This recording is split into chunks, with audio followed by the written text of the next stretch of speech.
Visible until our team photographed the shroud with UV fluorescence photography approximately 2,000 years after this man ostensibly was killed. Serum is the liquid component of blood.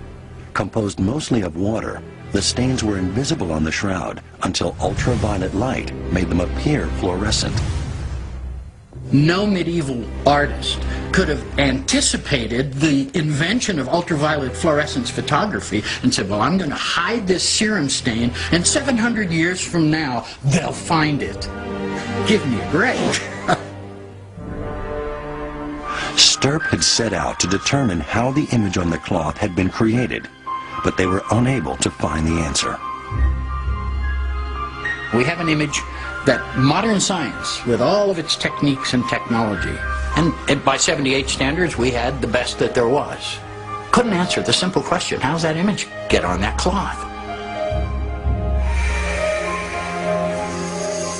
Ray Rogers and the Stirp team finished their research on the Shroud of Turin with more questions than answers. For if this was not a painting, how had the image formed on the cloth? If the blood was real, whose was it? And how and when had that man died? 2,000 years ago, the Gospels tell us the Roman Empire crucified Jesus of Nazareth. His battered body was then wrapped in a simple burial shroud. For centuries, many believed this 14-foot piece of linen was that cloth, even though there had been very little evidence to substantiate that claim. Even its origin is not known, for the history of the shroud is as mysterious as the image itself. The first record of the shroud, the first place it was displayed, was here in the small French town of Loret, some 1,300 years after the time of Christ. In 1536, it was nearly destroyed by a church fire. It was heavily stained by water. Whole sections of it were worn down by human hands that touched it every time it was put on display for the faithful. Nuns from the Poor Clare order sewed on a backing cloth to the shroud in order to preserve it. Finally, in 1578, the shroud was brought to its final resting place, Turin, Italy. Over the next 4 centuries, the church periodically displayed the shroud to the faithful, who believed they were looking at the face of their Savior. But for modern science, its authenticity was never a question of faith. What mattered were facts. Stirp, the first scientific team to attack the problem, proved that the shroud was not a painting or a dyed relief. But for all their expertise, they could not say how the haunting image had been created. Many Stirp scientists did note, however, that the image was remarkably consistent with crucifixion. The bloodstains, the scourging, all seem to suggest the body of a crucified man. But is there any way to scientifically prove this? Crucifixion was a gruesome, drawn-out, and painful death, reserved for criminals and the lowest rung of Roman society. You weren't nailed up there to kill you. You were nailed up to be crucified, tortured. They didn't want you to die right away. In fact, there were evidence that they were surprised that Jesus died so soon.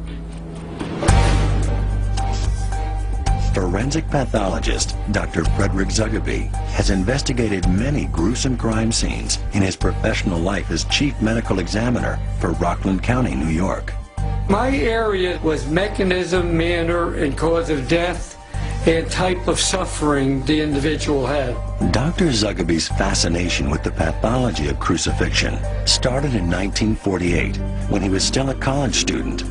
He decided to build his own experiments to investigate the fundamental question: if the shroud had been found at the scene of a crime, would the forensic evidence confirm crucifixion as the cause of death? Okay. When Zugaby started his research, forensic knowledge of crucifixion was almost non-existent. Okay, and how's that? Dr. Zugaby had a cross built so that he could determine how crucifixion actually causes death. This experiment would help him analyze the forensic evidence on the shroud. The only available assumption at the time was that the victim suffocated from the weight of his own body. But Zuckerby's experiments suggested otherwise. The cause of death was due to shock, which causes failure of the heart as a pump. Of more interest to Zuckerby were the nails through the hand. The shroud shows a pool of blood near the wrists of the crucified man. But are human hands nailed to a cross strong enough to support a crucified body? Dr. Zuckerby designed special gloves and meters to test the theory. The calculation that we made shows that the palm of the hand would definitely hold. Dr. Zuckerby made another startling finding. The Roman practice of nailing a victim's palm to the cross would have ruptured the median nerve in the hand. This has the effect of turning the victim's thumbs inwards. A careful examination of the shroud reveals that the victim has his thumbs turned inward. They are hidden underneath the palms, just as one would expect if the median nerve had been ruptured. That was extremely accurate. The thumb had been pulled in. It's like missing on the Shroud of Turin. The ruptured median nerve was far from the only clue that Dr. Zuckerby's investigation found on the shroud. Looking at the face, it was not symmetrical, showing evidence of a beating. I looked at the angulations of the blood in the head region where the crown of thorns was. The blood flows going along where the muscles will contract, and they had a corkscrew appearance. The blood shows a flow in the back of the hand, and it runs nicely along the side, and it accumulates a pool. I've seen it in many, many cases of injuries to the hand in the medical examiner's office. From this wealth of data, Dr. Zuckerby came to one overwhelming conclusion about the image on the shroud. From the forensic pathology point of view, it is totally consistent with a crucified individual. I have no doubts at all. But even if Dr. Zuckerby was right, his work could not answer the fundamental question that might tie the shroud to Jesus of Nazareth.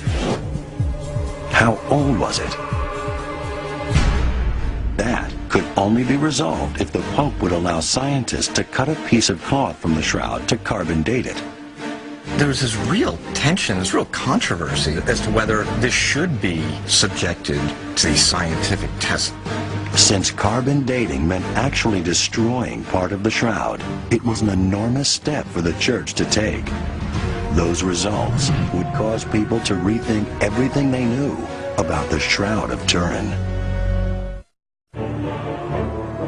In 1978, a team of international scientists, calling themselves the Shroud of Turin Research Project, or STURP, proved that the image on the Shroud of Turin was not a drawing or painting.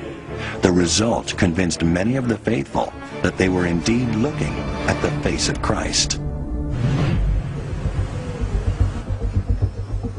But if the shroud was the burial cloth of Jesus Christ, the linen would have to be 2,000 years old. The only way to prove that was to cut a section from the shroud to carbon date it, a process that could accurately identify the age of the linen to within 30 years.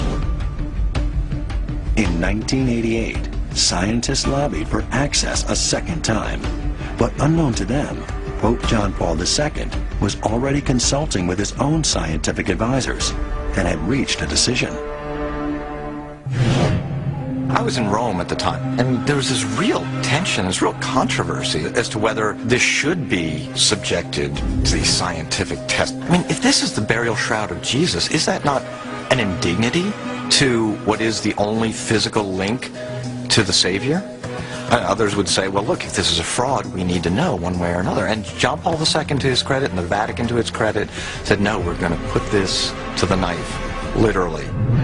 The first step in any carbon dating process is to burn or combust the material being tested. Cutting a piece from the shroud that would be permanently destroyed was a highly controversial action, so the sample was cut from a corner that was already severely damaged. It was a convenient choice. It was in an area of a cloth that nobody was going to complain about. Nobody was going to take issue with the fact that they're pulling threads from the more pristine parts of the cloth. The section removed from the damaged